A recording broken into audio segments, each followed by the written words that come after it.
Alors, dans cette deuxième vidéo sur les intégrales, on va s'intéresser aux fonctions définies par une intégrale.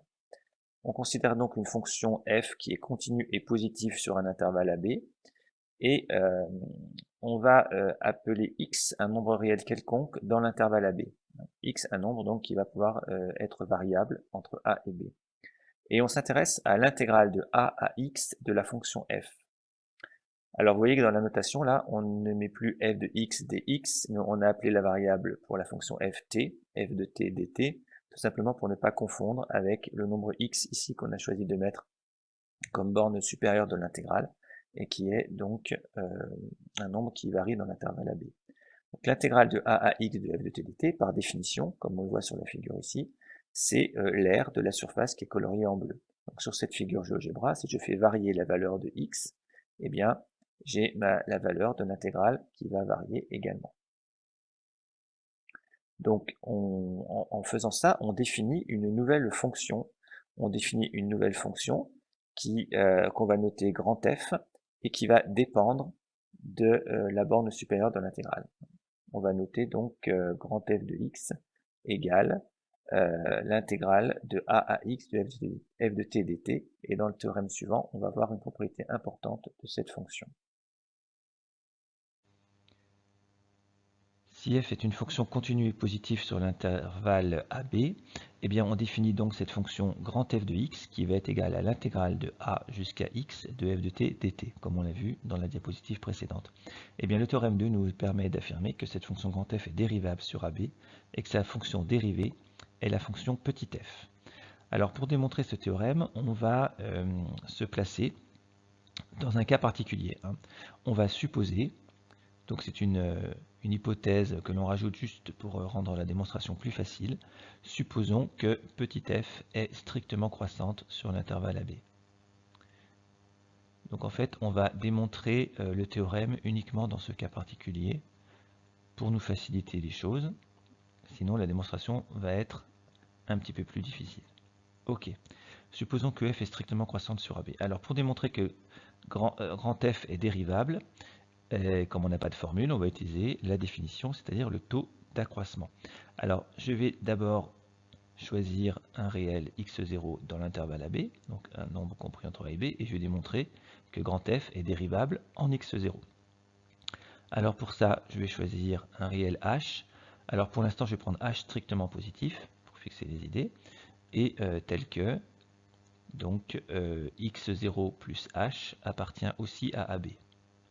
Comme ça, j'aurai le droit de calculer grand F de x0 plus h.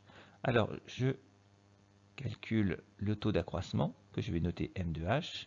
Donc le taux d'accroissement, c'est grand F de x0 plus h, moins grand F de x0, le tout divisé par h. Et ce qu'on doit prouver, c'est que cette expression a une limite quand h tend vers 0. Alors on va la calculer. Donc grand F de x0 plus h, c'est l'intégrale de a jusqu'à x0 plus h de f de t dt. Et grand F de x0, c'est l'intégrale de a jusqu'à x0 de f de t dt. Voilà, et tout ça divisé par h.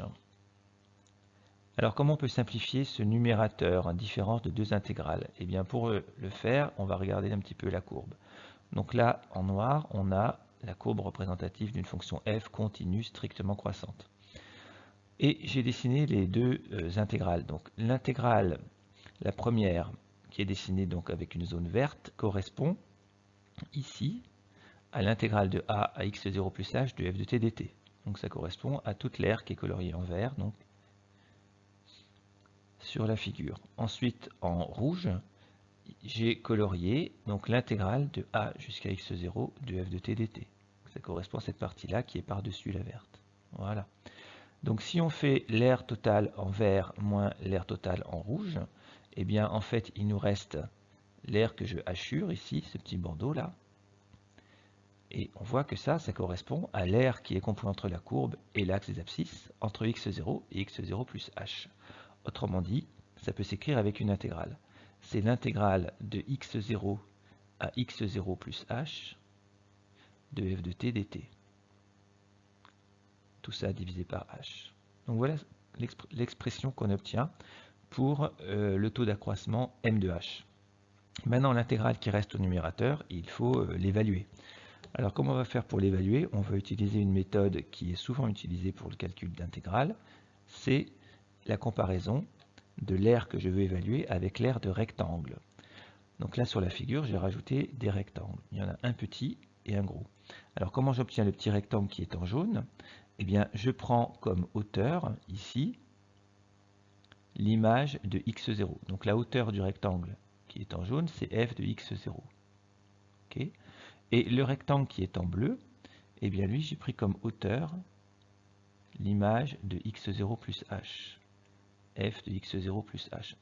Alors, comme on a supposé comme hypothèse supplémentaire que la fonction f est strictement croissante, on a bien f de x0 qui est inférieur à f de x0 plus h. Par ailleurs, les deux rectangles ont la même largeur. Hein. Ils sont construits donc sur l'intervalle x0, x0 plus h, donc une largeur égale à h, qui est positif. Donc par conséquent, le rectangle bleu a une aire qui est supérieure à celle du rectangle jaune. On va pouvoir donc dire que l'intégrale que j'ai à calculer là dans mon m de h est comprise entre l'aire du rectangle jaune et l'aire du rectangle bleu.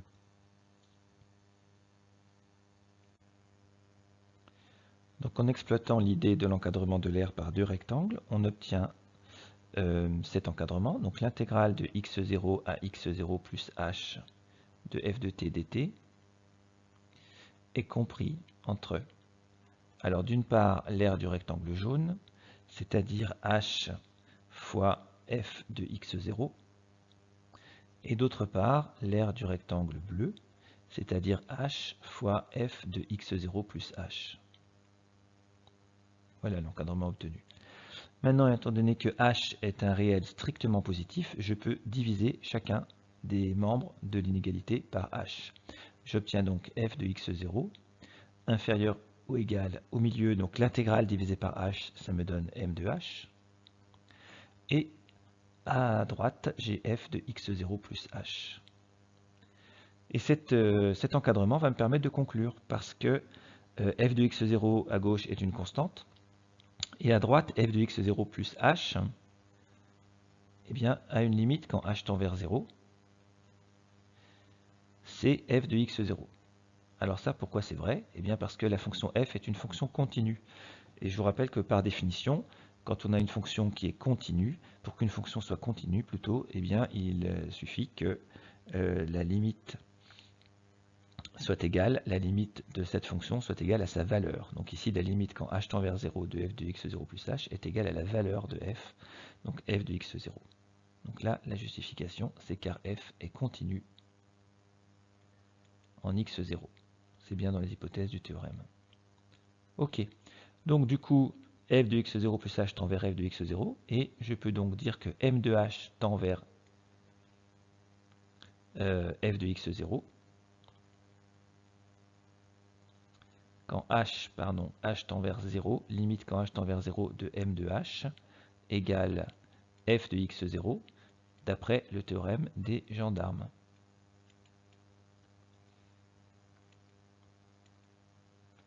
Voilà. Donc on a trouvé la limite. Alors par définition, si la fonction, si le taux d'accroissement admet une limite finie, cela signifie que la fonction grand F est dérivable. Et sa dérivée est égale à la limite que j'ai obtenue. Donc la limite c'est petit f. Alors avant de conclure, comme ça, il faut faire attention, parce que là, tout ce qu'on vient de faire, on l'a fait avec h positif. Donc en fait, on a montré seulement, non pas la limite, mais on a montré limite quand h tend vers 0 avec h positif de m de h égale f de x0. On peut refaire le même travail avec h négatif.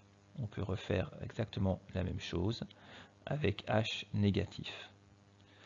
Simplement, dans notre encadrement qui a permis d'utiliser le théorème des gendarmes, on aurait obtenu les inégalités dans l'autre sens, mais la conclusion reste la même. Donc, il n'y a pas de problème. Donc finalement, on a bien la limite tout court. Ok. sans préciser le signe de h. Ça peut être un exercice d'ailleurs de rédiger tout ça avec h négatif. Ok, le taux d'accroissement a une limite finie, donc ça signifie que grand F est dérivable en x0 et grand F' de x0 égale petit f de x0. C'est donc exactement ce qu'on voulait démontrer. Comme ceci est valable pour n'importe quel x0 appartient à AB, on a démontré que la fonction grand F est dérivable sur l'intervalle AB et que sa fonction dérivée est la fonction petit f.